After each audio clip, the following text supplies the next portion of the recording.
Selamat sahabat anak-anak, bertemu kembali dengan Ibu Isti Indartanti. Pelajaran sekolah sahabat kita berjudul Hati Pemberani.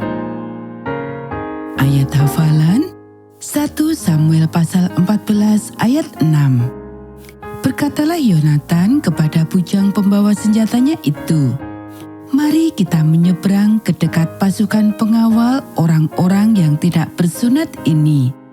Mungkin Tuhan akan bertindak untuk kita, sebab bagi Tuhan tidak sukar untuk menolong, baik dengan banyak orang maupun dengan sedikit orang."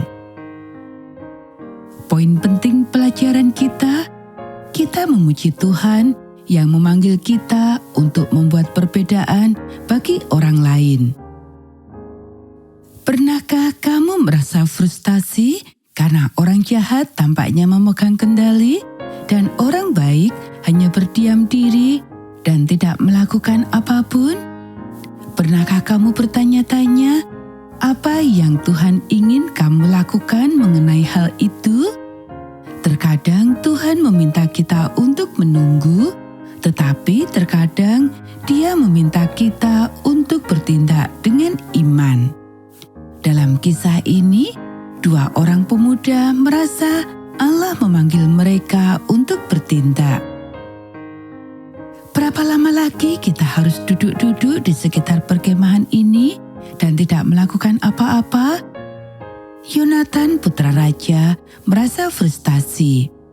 Ayahnya dan 600 orang berkemah di bawah pohon delima. Mereka merasa tertekan, bosan, dan sang raja tampaknya tidak mampu memotivasi siapapun. Beberapa prajurit bahkan menyelinap pergi untuk bersembunyi di semak-semak dan gua-gua terdekat. Yang terburuk dari semuanya, orang-orang kafir Filistin, musuh-musuh mereka, hanya menertawakan orang-orang yang mengaku menyembah Tuhan yang penuh kuasa. Orang-orang dalam kelompok kecil yang menyedihkan ini dipersenjatai dengan ketapel, busur, dan anak panah. Tidak ada seorang pun kecuali raja dan putranya yang memiliki pedang atau tombak. Orang-orang Filistin yang sombong dan suka mengganggu bahkan memiliki senjata-senjata itu di bawah kendali mereka. Yonatan putra raja merasa bahwa dia harus melakukan sesuatu. Dia berkata kepada pembawa senjata mudanya yang setia, "Ayo, mari kita pergi ke dekat pasukan pengawal orang-orang yang tidak bersunat itu. Mungkin Tuhan akan bertindak untuk kita." Tidak sulit bagi Tuhan untuk menolong, baik dengan banyak orang maupun dengan sedikit orang. "Lakukanlah apa yang ada dalam pikiranmu," jawab sahabatnya yang setia itu. "Ketahuilah, aku bersamamu sesuai dengan kehendak hatimu." Kita bisa baca dalam 1 Samuel pasal 14 ayat 6 dan 7. Keesokan paginya, setelah menyerahkan diri kepada Tuhan, kedua pemuda itu berjingkat-jingkat melewati para penjaga yang sedang tertidur dan berjalan keluar dari perkemahan dan menuruni jurang yang memisahkan kedua perkemahan. Ketika mereka tiba di dasar tebing berduri di sisi lain, Yonatan memiliki ide yang aneh. "Perhatikan, kita akan menyeberang ke dekat orang-orang itu dan memperlihatkan diri kepada mereka," katanya.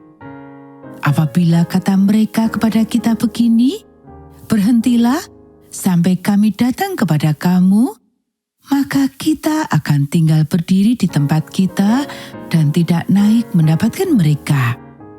Tetapi apabila kata mereka begini, 'Naiklah kemari,' maka kita akan naik. Sebab kalau demikian, Tuhan telah menyerahkan mereka ke dalam tangan kita.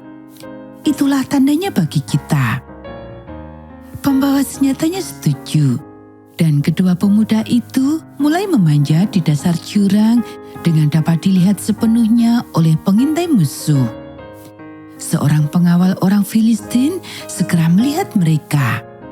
"Lihat," kata orang Filistin itu, "orang-orang Ibrani keluar dari lubang-lubang tempat mereka bersembunyi." Mereka berteriak kepada anak-anak Ibrani itu, "Naiklah kemari, maka kami akan menghajar kamu." Mereka tidak tahu bahwa itulah yang sebenarnya Yonatan rencanakan.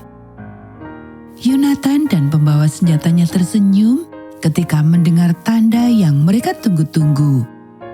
"Naiklah mengikuti aku, sebab Tuhan telah menyerahkan mereka ke dalam tangan orang Israel," kata Yonatan. Kita bisa baca di ayat 8-12. Kedua pemuda itu tidak terlihat lagi dan mengambil jalan rahasia dan sulit untuk mendaki tebing. Mereka mengejutkan orang Filistin. Terdengar banyak teriakan dan hunusan pedang. Kemudian bumi mulai bergetar, bergoyang dan berguncang. Allah membuat kehadirannya terasa dengan cara yang dahsyat dalam pertempuran itu. Seluruh perkemahan orang Filistin menjadi panik. Para prajurit terbangun karena mereka mendengar goncangan tanah dan suara-suara pertempuran. Mereka tidak menunggu untuk melihat apa yang sedang terjadi. Yang ingin mereka lakukan hanyalah lari.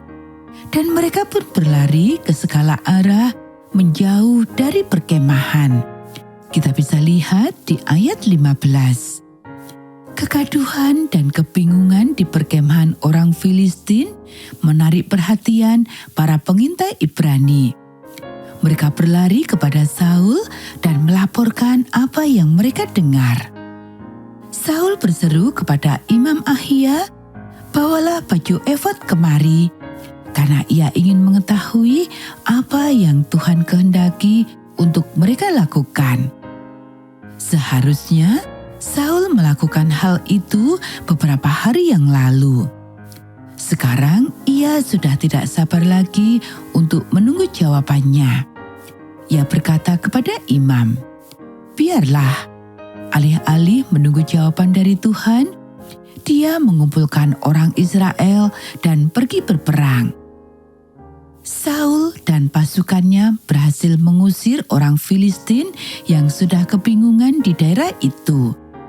Bahkan, beberapa orang Ibrani yang bersembunyi di bukit-bukit dan gua-gua keluar ketika mereka mencium bau kemenangan dan bergabung dalam pengejaran yang sengit. Kita bisa lihat di ayat 18-23.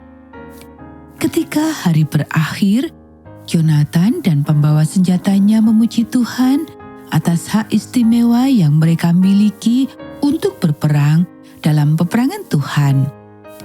Mereka tidak memimpikan kemenangan yang luar biasa. Kedua orang muda ini telah melakukan hal-hal yang besar bagi Tuhan dan Dia menghargai kesetiaan mereka. Hari itu, Allah memakai dua orang pemuda Ibrani yang pemberani untuk memberikan kemenangan kepada umat-Nya atas musuh-musuh mereka. Allah dapat melakukan hal-hal besar melalui kamu juga jika kamu percaya kepada-Nya dan berusaha untuk menghormati Dia dalam segala hal yang kamu lakukan.